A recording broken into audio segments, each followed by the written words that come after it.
तो उस बोझ को लेकर कब तक चलेगा?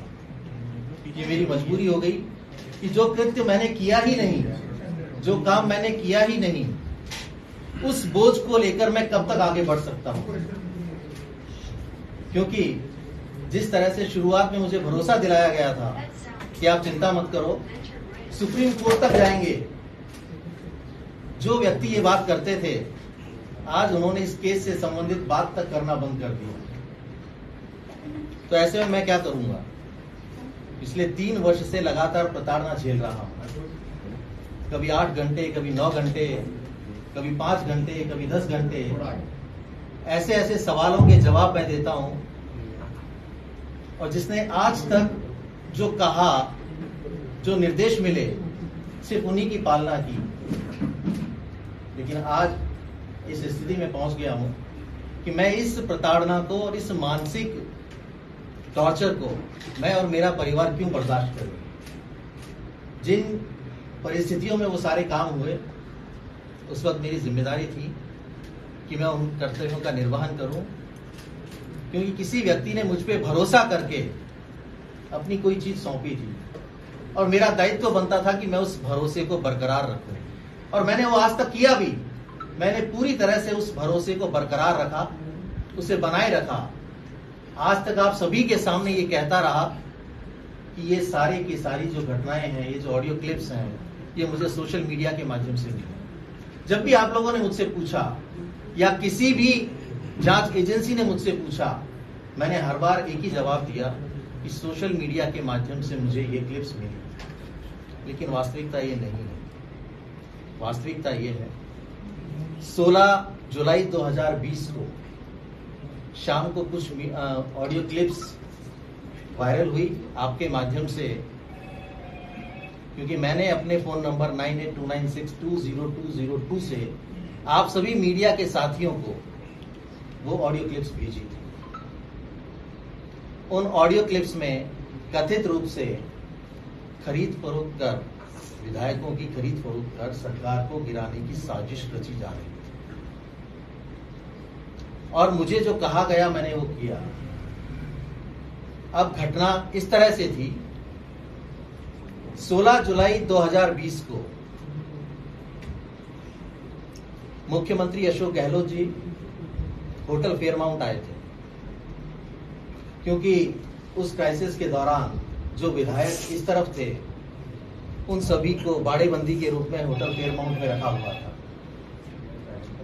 और लगभग दोनों समय, सुबह और शाम, मुख्यमंत्री अशोक गहलोत वहां आते थे, बातचीत करते थे और ये उनका रूटीन था। 16 जुलाई 2020 को लगभग 3:30-4 बजे के आसपास वो होटल फेयरमाउंट से निकल गए। उनके जाने के 1 घंटे बाद उनके पीएसओ रामनिवास का मेरे पास कॉल आया कि आप तुरंत आइए मुख्यमंत्री निवास, मुख्यमंत्री जी आपको बुला रहे हैं। मैं वहां से 10 मिनट बाद निकला और सीधा मुख्यमंत्री आवास पहुंचा। क्योंकि कूकस बड़ी दूरी पे स्थित है, आने में लगभग 1 से 1.5 घंटा लगता है। उस दौरान भी मेरे पास 3 से 4 बार रामनिवास के फोन आए कि आप अभी तक पहुंचे नहीं।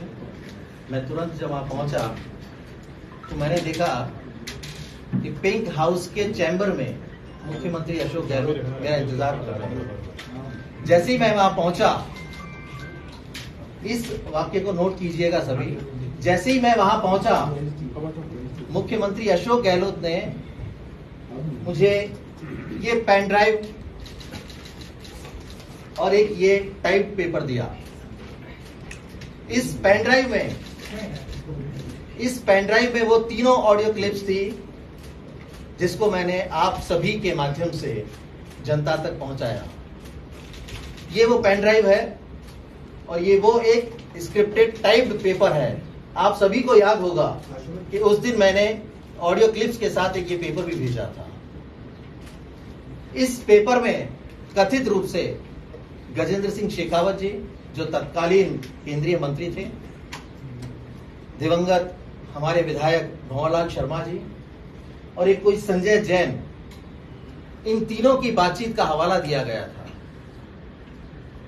और इस पेन ड्राइव में ये सारी चीजें थी। पेन ड्राइव और ये पेपर देकर मुझे कहा कि तुरंत जाइए और मीडिया को ये ऑडियो क्लिप्स सर्कुलेट कर दीजिए। अब चूंकि पेन ड्राइव से तो सीधे सर्कुलेट नहीं किया जा सकता, मैं इस पेन ड्राइव को लेके तुरंत घर आया। घर आके मैंने इस लैपटॉप में इसको ट्रांसफर किया।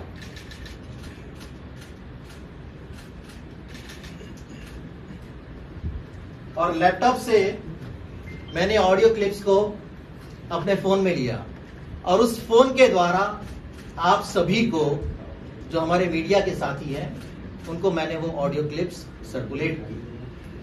तो ये ऑडियो क्लिप्स मुझे सोशल मीडिया के माध्यम से नहीं मिली। मुख्यमंत्री अशोक गहलोत ने इस पेन ड्राइव के जरिए मुझे ये सारी ऑडियो क्लिप्स दी और ये कहा कि मीडिया को आप सर्कुलेट कर दीजिए, और मैंने वो काम किया। अगले दिन अखबारों में जिस तरह से खबरें छपी,